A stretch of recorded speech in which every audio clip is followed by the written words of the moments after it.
আমার খবর। ভোটের নির্ঘণ্ট এখনো ঘোষণা হয়নি, তার আগেই বীরভূমের রামপুরহাটে পৌঁছে গেল কেন্দ্র বাহিনী। নির্বাচন আর হিংসা যেন মুদ্রার এপিঠ ওপিঠ। ভোটকে কেন্দ্র করে অশান্তি, দখল বা লুটের চেষ্টার অভিযোগ প্রায় প্রতি নির্বাচনেই শোনা যায়। সেই পরিস্থিতি এড়াতে আগেভাগেই কড়া নিরাপত্তার পথে প্রশাসন। গত শনিবার এসআইআরের চূড়ান্ত তালিকা প্রকাশের পর থেকেই রাজ্যে দফায় দফায় কেন্দ্র বাহিনী আসতে শুরু করেছে। প্রথম দফায় মোট 240 কোম্পানির কেন্দ্র বাহিনী রাজ্যে মোতায়েন করা হচ্ছে বলে সূত্রের খবর। উত্তরবঙ্গে 66 কোম্পানি, দক্ষিণবঙ্গে 174 কোম্পানি, বীরভূমের রামপুরহাটে 1 কোম্পানি ইতিমধ্যেই মোতায়েন করা হলো।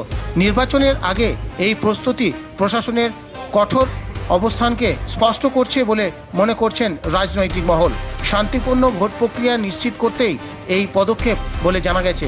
বীরভূম জেলায় ইতিমধ্যেই 7 কোম্পানি কেন্দ্র বাহিনী আসার কথা রয়েছে। এই কেন্দ্র বাহিনী জেলার বিভিন্ন প্রান্তে মোতায়েন থাকবে। বিভিন্ন জায়গায় অশান্তি এড়াতে বীরভূম জেলার বিভিন্ন থানার বিভিন্ন জায়গায় পরিদর্শন করবেন। কোথাও কোনো অপ্রীতিকর ঘটনা ঘটলে সঙ্গে সঙ্গে সেখানে হাজির হবেন এই বাহিনী।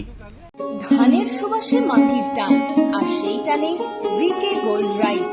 ভিকে গোল্ড রাইস, বাংলার চাল, বাংলার টান।